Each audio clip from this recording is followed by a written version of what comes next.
In this tutorial, I'm going to show you how to swap the X and Y axis in a chart inside Google Sheets so you can view your data from a completely different perspective. Don't forget to like and subscribe for more quick tutorials. First, open your Google Sheet and highlight the data you want to use in your chart.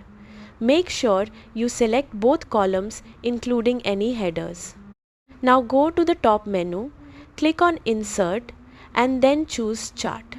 Google Sheets will automatically create a chart for you. Once the chart appears, look to the right side for the Chart Editor panel. This is where you control everything. In the Setup tab, find the X-axis section and remove the current selection. Then do the same for the series if needed.